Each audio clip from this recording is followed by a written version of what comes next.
Please welcome the President of the United States, the President of the Republic of Rwanda, and the President of the Democratic Republic of the Congo.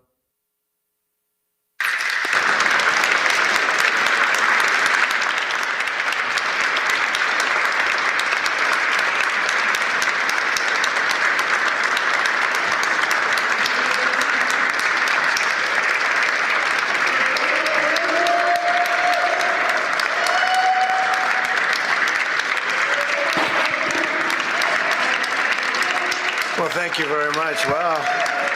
This is a nice building, I have to tell you. So this is a special occasion for a lot of reasons, but number one is it's our first occasion in this building using it for peace. And it's all about peace, and it's a great honor. And Marco, you've done a fantastic job in getting it ready, but it's a spectacular building, and we all appreciate it.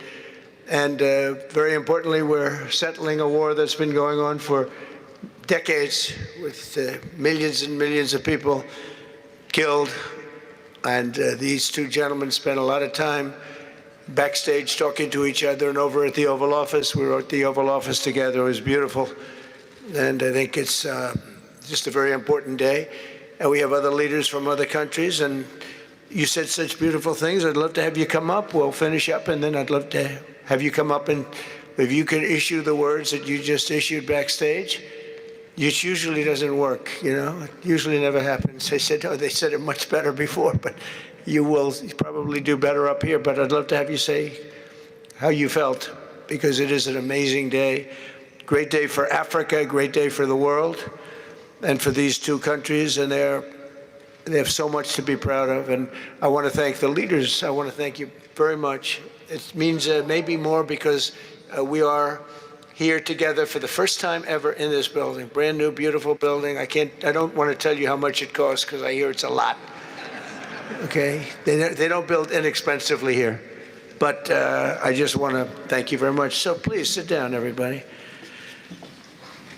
I want to thank everybody for being here. It's a momentous occasion. It's truly incredible setting. It's very few places I've seen like this.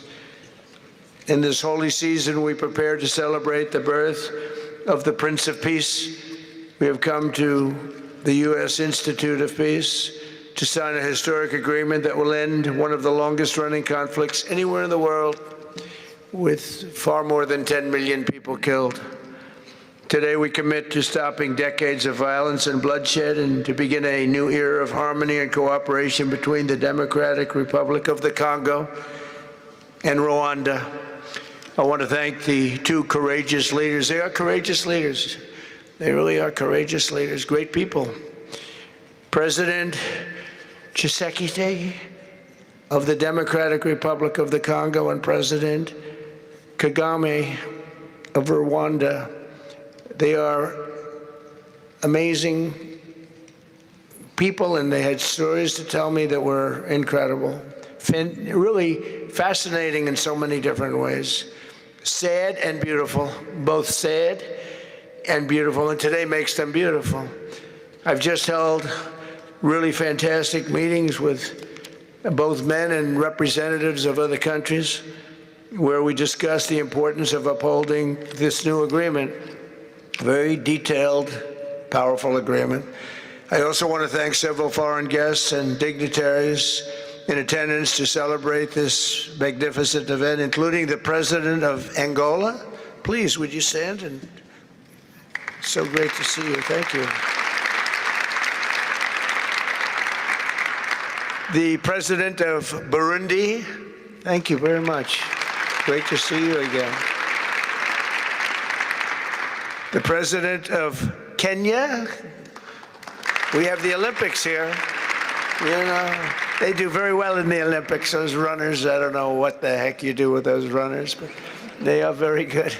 I've been watching them for a long time. So we have the Olympics coming to the United States. You know that. Thank you very much. And you'll come as our guest. Thank you. And the President of the Council of Ministers of Togo. Thank you. Thank you very much. The Vice President of Uganda. Thank you. It's such a beautiful color. Like all these guys are wearing these dark suits. You just stand out for a lot of reasons. You're beautiful. The foreign ministers of Qatar, thank you. Thank you very much. Say hello to my friend, a great man. And the United Arab Emirates, thank you. Thank you. My regards, right? And the chairman of the African Union Commission, who's done a fantastic job, and thank you for all your help. We appreciate all your help. Special group of people. A very special thanks as well to Secretary of State Marco Rubio. Marco, please stand. Thank you. And thank you for putting a certain name on that building. I said, boy, that is beautiful. That blew up last night. They said, that's a great honor. It really is. On this building, it's a great honor. Thank you very much. I assume you had a lot to do with that. Just a little bit, yeah. Thank you. Appreciate it. And Senior Advisor for Africa, Masad Boulos, who's been fantastic. Thank you, Masad. All of these people, every one of them were indispensable in forging this agreement. Let me also recognize Senators Mike Rounds and Lindsey Graham. Lindsey, thank you. Mike, wherever you may be. Thank you. Thank you, Mike. Representatives Ronnie Jackson. Where's Ronnie? Ronnie is that great guy. He won his race in Texas by 48 points, right, Ronnie? So I don't have to ask if he's in any, I don't even have to endorse him anymore. It doesn't matter. Save the paper, right? Great job. Chris Smith. Chris? Thank you, Chris. Great. Good job. Trent Kelly. Trent? Thank you very much. Thank you. And the acting president of the Institute for Peace, Darren Beatty. Thank you, Darren, very much. Thank you very much, Darren. For more than 30 years, one of the worst conflicts on earth has been raging in eastern Congo. Millions and millions of people have been tragically killed, went on forever, and countless more have been displaced from their homes. Families have been destroyed. It's been a disaster. Many administrations have tried, but probably not too hard, knowing who preceded me. But they tried. It says they've tried. But we tried harder to end this conflict. But they've accomplished, obviously, they accomplished very little because the killing went on at levels that just got worse and worse. And today we're succeeding where so many others have failed. And this has become the 8th war that we've ended in less than 1 year. Such an exciting thing to do. This has been a really, because we're talking about 30 years of fighting, 30 years, much more than 10 million lives. Last June, thanks to the efforts of Secretary Rubio and Mr. Boulos, Rwanda and the DRC reached a landmark agreement to move toward peace. They started the process. I met with some of their great representatives who are here also. And we started a great process. The compact we're signing today, which will be known as the Washington Accords, everybody sort of liked that name, formalizes the terms agreed to in June, including a permanent ceasefire, the disarmament of non-state forces, provisions for refugees to return to their homes, and justice and accountability for those who have committed illegal atrocities. Very importantly, this agreement also creates a new framework for economic prosperity. There's tremendous wealth in that beautiful earth. It's beautiful earth.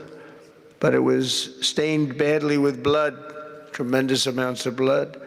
But in the region that will support a lasting peace, and the Democratic Republic of the Congo and Rwanda have agreed to more closely integrate their economies with each other rather than fighting, and they'll be doing that. And these two gentlemen are very smart, and I think they liked each other a lot. I spent time with them. I think they like some people may be surprised. I really do. I think they've spent a lot of time killing each other, and now they're going to spend a lot of time hugging, holding hands, and taking advantage of the United States of America economically like every other country does. So they're going to do very well. But they do have some very valuable things. They're going to have a lot of money. and a lot of success. And I think they're going to get along really well. So I hope so. Thank you very much. Look at them. Look at the way they love each other. Thank you. So I have a lot of confidence in both leaders.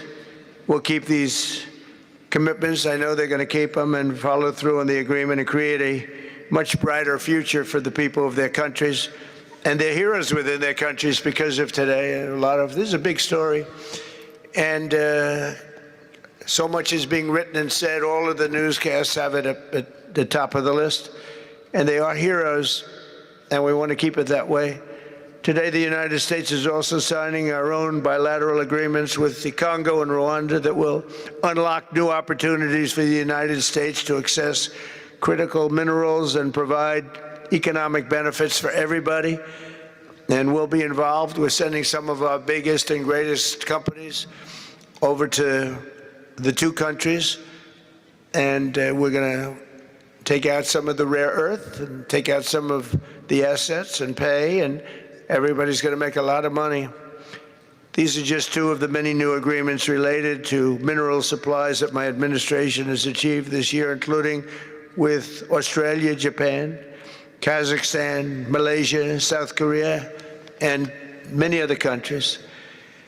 With all of these agreements, we're forging new economic security partnerships that protect the interests of America and our friends and partners, and a core feature of my administration's national security strategy, a big part of which is the tariffs. We're taking in trillions of dollars in tariffs. Nobody's ever seen anything like it, and it's given us really great national security. We'll be paying down debt. We'll be making distributions to people, and we're really doing a job. It's amazing. I was with a gentleman, the future king of Saudi Arabia, and you've heard me say this a couple of times, but 2 months ago when I was over there, he said, and actually Qatar is represented today, and UAE is represented, and your leader said the exact same thing, different words, but the exact same thing, that 1 year ago they thought our country was dead, and now our country is the hottest country anywhere in the world. We're the hottest country anywhere in the world. Nobody's ever seen anything like it. We have over $18 trillion, that's just in 10 months, pledged or being invested or pledged to be invested in the United States. Think of that, 18 trillion. The highest amount we've ever had is 1.5. Under the Biden administration, they did much less than 1 in 4 years. Think of that. So they did less than 1 trillion in 4 years. We have 18 trillion in 10 months. It's going to be much more than that, too. No other country in history has ever been close, no matter what country you pick. So I want to thank you again, everybody, for your great vision, and I want to thank the people, especially the people that we named. Some of the others that unfortunately we didn't name, we just couldn't do that. But for your vision and for your courage, because it's made it possible to begin healing old wounds and transcending past differences and creating a future where every child of God can live in dignity, prosperity, and peace. And these are two very good men, and they're two potentially very strong countries. I'd like to now invite President Kagame to come up and say a few words. It's Rwanda. And then, if I may, President of DRC, who really is doing a great job. These are two men that are doing a great job. And again, they're so respected because of what they're doing today and the mission that they've really, I think, accomplished. And we'll see how it all works out, but I think it's going to work out really great. They want to get on to other ways of living for their people, and they're great leaders. Thank you very much. Please, Mr. President. Thank you. Thank you very much.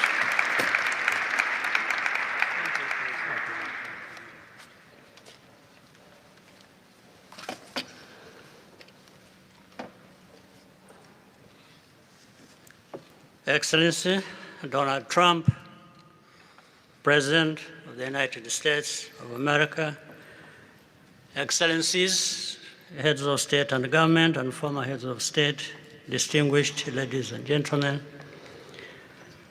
I want to begin with some words of thanks. First, to my fellow heads of state and government from Africa, your presence here confirms that these efforts enjoy the broad support necessary to succeed. I also thank Minister of State Kulaifi, representing His Highness Sheikh Tamim bin Hamad of Qatar. The role of Qatar has been absolutely central in getting us to this point. But of course, the biggest vote of thanks goes to President Donald Trump.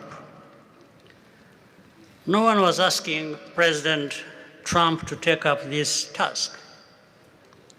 Our region is far from the headlines. But when the President saw the opportunity to contribute to peace, he immediately took it. This conflict has lasted for 30 years. We have seen countless mediations and efforts, but none has succeeded in resolving the underlying issues. President Trump introduced a new and effective dynamism that created the space for breakthroughs. His approach is even-handed, never taking sides. He orients us toward the future, not the past, emphasizing that the dividend of peace is prosperity and investment, including from the United States. More importantly, President Trump's approach is pragmatic. The process has not become an end in itself. All of these elements filter down to his dedicated team, and here I want to single out Secretary Rubio and Masad Boulos for special appreciation. We would not be here today without their efforts. And as a result, we have the clearest and most viable path forward that we have ever had. These accords provide everything needed to end this conflict once and for all. If this agreement falters and things do not work out as they are supposed to, the responsibility will not lie with President Trump, but with ourselves. It's up to us in Africa, working with our partners to consolidate and expand this peace. There will be ups and downs on the road ahead. There is no doubt about it. Rwanda, I know, will not be found wanting. I can assure you of that. Our only objective is and has always been for our country to be safe and secure after having endured so much tragedy. We now only want to look forward in confident expectation of a prosperous and stable future. Mr. President, Excellencies, I thank you for your kind attention.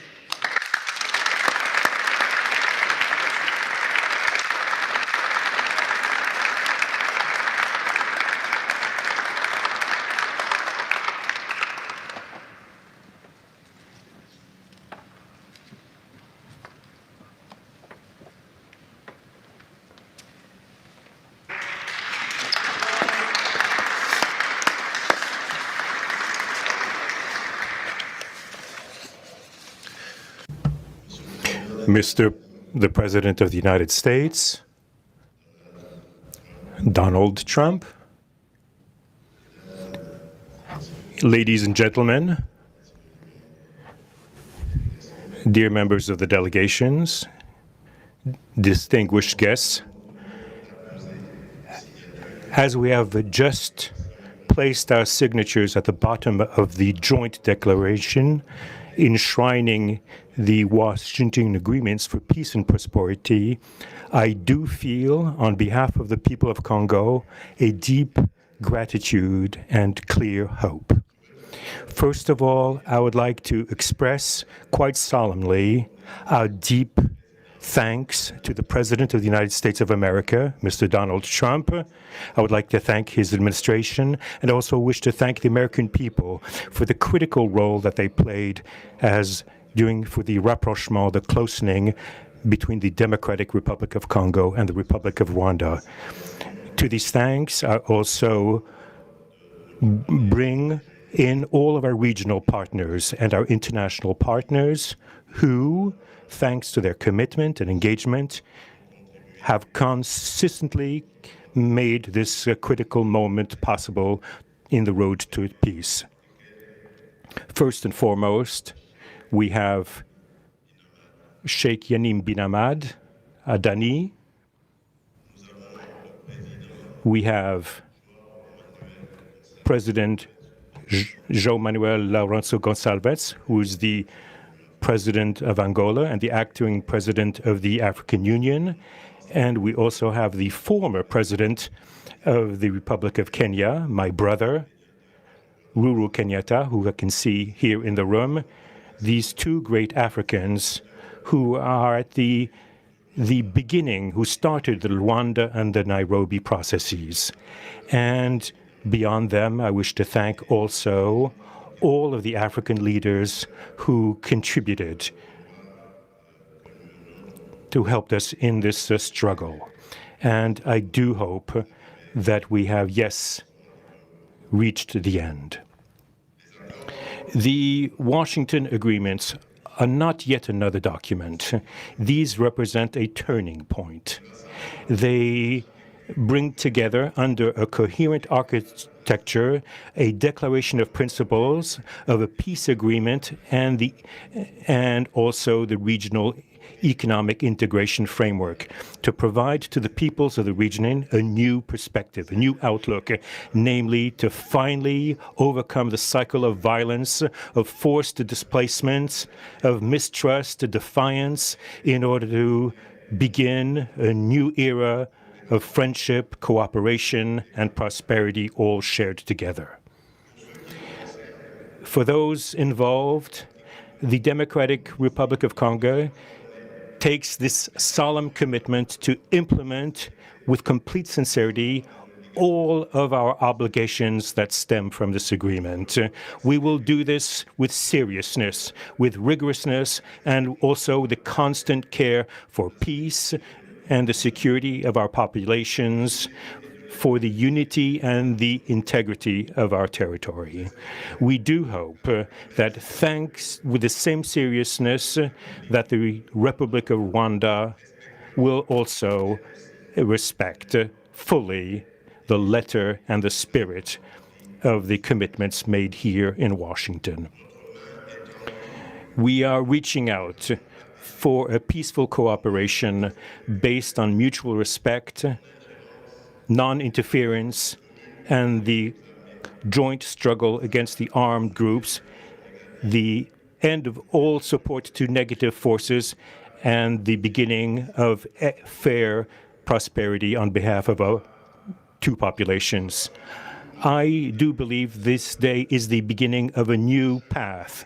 A demanding path, yes, indeed, quite difficult, but this is a path where peace will not just be a wish, an aspiration, but a turning point. The Democratic Republic of Congo will fully play its part with dignity, with consciousness and consistency, and with the support of our partners. We will remain watchful, vigilant, but not pessimistic. We'll be clear-eyed, but resolutely optimistic. These Washington agreements for peace and prosperity must be for our peoples a symbol of an irreversible commitment to turn the page of confrontations and to open a new era of cooperation and sustainable peace throughout the region. Thank you.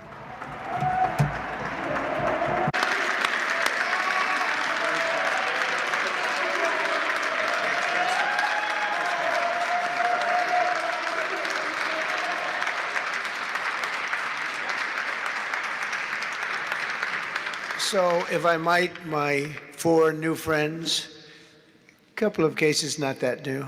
Could you come up, please? Do you mind? Please.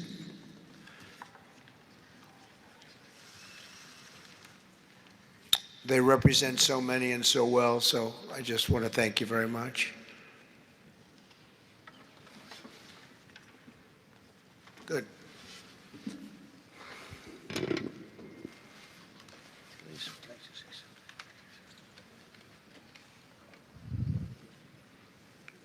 Sr. Presidente Donald Trump, Presidente dos Estados Unidos da América, caros convidados, altas entidades aqui presentes, senhores jornalistas, eu gostaria de realçar a importância desta cerimônia aqui em Washington, D.C., que vai finalmente pôr fim a um conflito que, como já foi dito, dura mais de 3 décadas. Não são exatamente 30 anos, mas mais do que 3 décadas. Um conflito entre irmãos, países vizinhos e irmãos, que deviam se dar bem, mas que, por razões de diversa ordem, têm vindo a se degladiar ao longo dos anos, com pesadas consequências, quer para as populações de ambos os países, como também para as respectivas economias. A região dos Grandes Lagos é uma região das mais ricas do mundo, não apenas da África. É enormemente rica em recursos hídricos, terras aráveis, florestas, recursos minerais que estão no subsolo, mas, sobretudo, rico nas suas pessoas,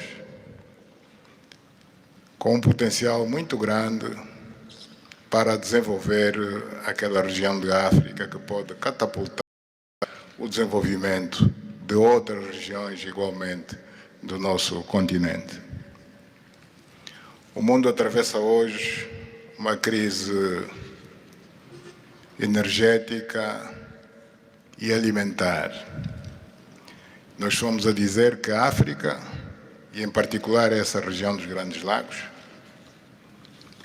tem o potencial, não digo de resolver, mas de contribuir consideravelmente para a resolução destas duas grandes crises, quer alimentar, quer a energética, não apenas para o nosso continente, mas para o mundo. A grande barragem do Inga, adormecida há bastantes anos, pode contribuir enormemente para a eletrificação do continente e, consequentemente, para a sua industrialização. Em termos de agricultura, o facto de ter terras aráveis, um índice de chuvas bastante regular e abundante, pode-se desenvolver agricultura naquelas regiões para alimentar o continente. E nada disso tem sido possível fazer-se ao longo de décadas, devido a este conflito